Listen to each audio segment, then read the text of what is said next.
श्री शिवाय नमस्तुभ्यम। हर हर महादेव। जय गौरी शंकर। प्यारे भक्तों, आज की वीडियो उन सभी भक्तों के लिए बहुत खास है जो महादेव के भक्त हैं और जो प्रदोष काल की पूजा करते हैं या पार्थिव शिवलिंग की पूजा करना चाहते हैं। तो आज की वीडियो आप जरूर देखें। महादेव के भक्त हैं तो प्लीज इस वीडियो को आप पूरा देखें, क्योंकि आज की वीडियो में हम बताएंगे पार्थिव शिवलिंग बना करके किस तरह से हम अभिषेक करेंगे और हमारी पूजा का पूरा फल हमें मिले। इसके लिए हमें क्या क्या नियम अपनाने हैं और क्या सावधानी रखनी है और किस तरह से पूजा करनी है। संपूर्ण पूजा विधि आज की इस वीडियो में आप सभी भक्तों के लिए। प्रदोष व्रत में प्रदोष काल में पूजा करने का विशेष महत्व होता है, यानी कि सूर्य अस्त होने वाले हों तब यह पूजा शुरू करनी होती है और सूर्य अस्त के आधे घंटे बाद तक यह पूजा होती है। और संध्या काल यानी प्रदोष काल में पूजा करने का बहुत ही विशेष महत्व होता है। इसमें पार्थिव शिवलिंग की पूजा होती है, पार्थिव शिवलिंग का निर्माण होता है और फिर पार्थिव शिवलिंग को हम पूजा के बाद विसर्जन कैसे करेंगे, क्योंकि यह भी बहुत एक जरूरी इंपॉर्टेंट क्वेश्चन है। क्योंकि पार्थिव शिवलिंग की पूजा करने के बाद हमें रात्रि होने से पहले पहले ही विसर्जन कर देना होता है, अपने घर के गमले में, क्यारी में या किसी साफ सुथरी जगह पर इसे विसर्जित कर दें। अगर मंदिर में कर रहे हैं तब तो कोई बात ही नहीं है, लेकिन घर पे कर रहे हैं, पार्थिव शिवलिंग बनाकर कर रहे हैं, तो आपको विसर्जन करना बहुत आवश्यक है। इस तरह से साफ सुथरी मिट्टी ले लें, कहीं भी साफ सुथरी जगह से मिट्टी ले ले, अपने गमले में से मिट्टी ले ले और आप पार्थिव शिवलिंग का ऐसे निर्माण करें। यहाँ पर मैंने पार्थिव शिवलिंग का निर्माण कर दिया है। यहाँ पर बहुत ही सुंदर शिवलिंग बन करके तैयार हो गया है। पूजा में हमें पार्थिव शिवलिंग की सबसे पहले जरूरत पड़ती है, इसलिए पहले बना करके रख लेते हैं। और हमें पूजा में सामग्री चाहिए, महादेव की प्रिय सामग्री, जो भी महादेव को प्रिय है वह सभी सामग्री हमें पहले ही एकत्रित कर लेनी होती है। बेलपत्र है, शमी पत्र है, आक धतूरा, सभी कुछ। और इसमें हमें पंचमेवा फल, देखिए इसमें भोजन नहीं करते हैं तो इसीलिए इसमें किसी भी तरह का अन्न का भोग नहीं लगेगा। यह व्रत हमें फल से करना होता है, फलाहारी यह व्रत करना होता है, इसीलिए पहले ही हमें उस तरह से व्रत का संकल्प लेना है। अगर आप नमक से व्रत करते हैं तो आपको उतना फल नहीं मिलता है, क्योंकि इस व्रत में नमक निषेध होता है।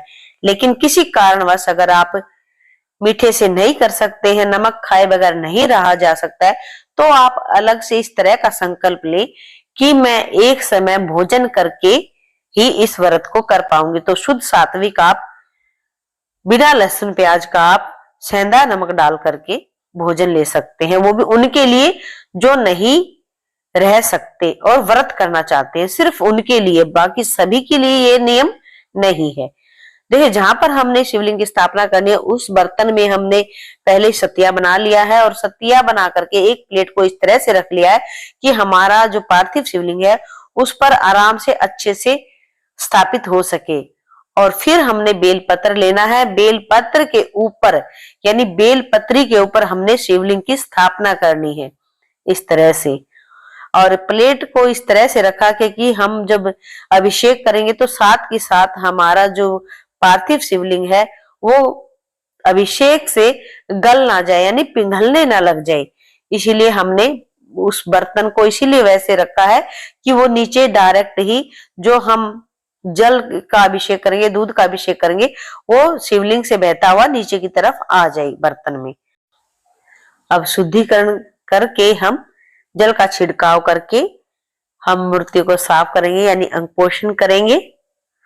अब हम अपने पार्थिव शिवलिंग का अभिषेक करेंगे। पहले जल से करेंगे, फिर शुद्ध दूध से करेंगे, गाय का दूध हो तो बहुत ही अच्छा है, फिर शुद्ध जल से करेंगे, फिर दही से करेंगे, उसके बाद फिर शुद्ध जल से करेंगे, उसके बाद फिर शहद से करेंगे, फिर शुद्ध जल से करेंगे, यानी पंचामृत से इस तरह से हमें अभिषेक करना है महादेव का। फिर महादेव को जो जो प्रिय वस्तुएं हमने एकत्रित की है, जो सामग्री एकत्रित की है, धीरे धीरे हम पूरा एक एक करके हम महादेव को समर्पित करेंगे। इस तरह से हमने जलाभिषेक कर लिया, दुग्धाभिषेक कर लिया, दही अभिषेक शहद से कर लिया है, यानी पंचामृत से हमने महादेव का अभिषेक कर दिया। अब सभी को हम तिलक करेंगे, गणेश जी को तिलक करेंगे, कार्तिकेय जी को तिलक करेंगे, महादेव को तिलक करेंगे चंदन से, और माता गौरी को करेंगे हम रोली से तिलक करेंगे।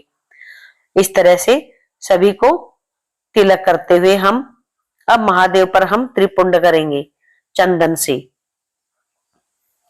वीडियो अगर अच्छी लग रही हो तो प्लीज भक्तों आप सबसे विनती है चैनल को सब्सक्राइब करना बिल्कुल ना भूलें। देखिए प्रदोष व्रत में यह पूजा होती है। प्रदोष काल में पूजा का बहुत विशेष महत्व होता है, और प्रदोष काल की पूजा संपन्न होने के बाद हमें शिवलिंग का विसर्जन करना होता है। अपने घर की क्यारी में, गमले में ही आप विसर्जन कर दें। मंदिर में जा रहे हैं तो फिर कोई दिक्कत नहीं है, लेकिन घर में यह पूजा कर रहे हैं तो आपको विसर्जन करना बहुत जरूरी है। सभी को हमने इत्र लगा करके कलावा समर्पित कर दिया है, महादेव को भी हमने कलावा समर्पित कर दिया है, और पार्थिव शिवलिंग पर भी हमने कलावा समर्पित कर दिया है। अब जो जो सामग्री महादेव को प्रिय है वह सभी हम महादेव को समर्पित करेंगे।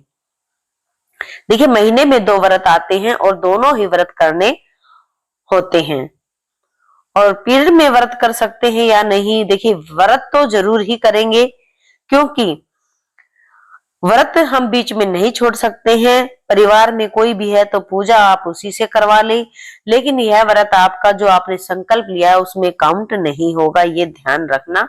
आपको इसकी गिनती फिर से करनी होगी, इसलिए इस व्रत को गिना नहीं जाएगा, याद रखना। और इस व्रत में नमक खाना तो बिल्कुल ही वर्जित है, आप ध्यान रखें इस बात का। और देखिए जो आपने बेल पत्र समर्पित करने हैं महादेव को, उस पर आप चंदन से राम लिखें। राम लिख दिया ना आपने चंदन से अगर बेल पत्र पर, और जब महादेव को समर्पित करेंगे तो महादेव आपकी मनोकामना, चाहे आपकी कितनी भी दुर्लभ मनोकामना हो, कितनी भी आपकी बड़ी और कितनी भी मतलब ऐसी मनोकामना हो कि जो आपकी मनोकामना पूरी नहीं हो रही है, और महादेव ऐसा करने से आपकी मनोकामना शीघ्र ही पूरी कर देंगे। क्योंकि मेरा आजमाया हुआ यह उपाय है, मैं ऐसे ही करती हूँ, और महादेव ने मेरी मनोकामना पूरी कर दी है। महादेव ने मुझे वो दे दिया है जिसकी मुझे सिर्फ कल्पना ही थी, महादेव ने वो सब पूरा कर दिया है। अबीर गुलाल सब कुछ महादेव को अर्पित करेंगे हम, चंदन अर्पित करेंगे, उसके बाद अक्षत अर्पित करेंगे, और अक्षत अर्पित करने के बाद फिर आपके पास जो भी जो ऋतु फल है वो भोग में लगाएं महादेव के। हमने देखिए गुलाब का फूल है, आपके पास लाल गुलाब हो तो आप अर्पित करें, नहीं है तो कोई बात नहीं, आपके पास जो भी है गेंदा, सदाबहार, जो भी आपके पास है वो फूल आप अर्पित करें। देखिए महादेव तो आपको पता है भाव के बहुत ही भूखे हैं। भाव से आपने जो कुछ चढ़ा दिया, 1 लोटा जल भी चढ़ा दिया तो वो भी महादेव खुश हो करके आपके भंडारे भर देते हैं। अब हमने अभिषेक करने के बाद, हम महादेव का अभिषेक करने के बाद हम लगाएंगे अब दिया। दिए का भी हम पूजन कर लेंगे, दिए को भी हम टेक लेंगे, चंदन से रोली से टेक लेंगे। इस तरह से हमने पूजा की है। देखिए वीडियो अगर आपको अच्छी लग रही हो, प्यारी बहनों, माताओं, जो भी बड़े बुजुर्ग, जो भी कोई वीडियो देख रहा है, प्लीज वीडियो को लाइक करके चैनल को सब्सक्राइब कर लें, और पूजा पाठ की वीडियो पाने के लिए हमारे चैनल से जुड़े रहे, कथा कहानी सुनने के लिए हमारे चैनल से जुड़े रहे। देखिए हमने ड्राई फ्रूट का भोग लगा दिया, इसमें अन्न का भोग नहीं लगता है, और बताशा, लौंग, इलायची भी भोग लगाए, जनेऊ भी अर्पित करें। और जो भी व्रत है, सोम प्रदोष व्रत है या मंगल प्रदोष व्रत है, शनि प्रदोष व्रत है, तो उस हिसाब से आप कथा पढ़े। कथा आपको हमारे चैनल पर ही मिल जाएगी। माता गौरी को आप श्रृंगार की सामग्री अर्पित करें, और उसके बाद आप दक्षिणा समर्पित करें। पूजा में रही कमियों को क्षमा याचना करते हुए आप दक्षिणा समर्पित करें। दक्षिणा का आप गऊ को चारा लेकर के या पालक की गड्डी लेकर के भी आप खिला सकते हैं। इस तरह से अपनी पूजा को संपन्न करें, फिर धूप दीप दिखाकर आरती करें। इस तरह से फिर सभी में प्रसाद वितरित करें, खुद भी प्रसाद लें, और मीठे से यानी फलाहार आप लें, दूध लें, केला लें, सेब लें। इस तरह से आपको भोजन नहीं करना होता है।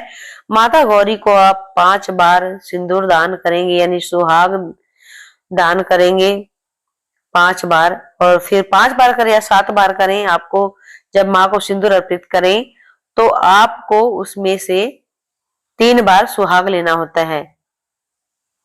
इस तरह से 5 बार करेंगे 2 बार छोड़ देना, 7 बार करेंगे तो 5 बार लेना है, 2 बार छोड़ देना है। यानी यह कहते हैं कि माँ पे उधारी होता है हमारा 2 बार का सुहाग। इस तरह से आप 5 बार लें। देखिए, पूजा वीडियो अगर आपको अच्छी लगी तो सब कुछ करने के बाद, कथा सुनने के बाद आप आरती करें।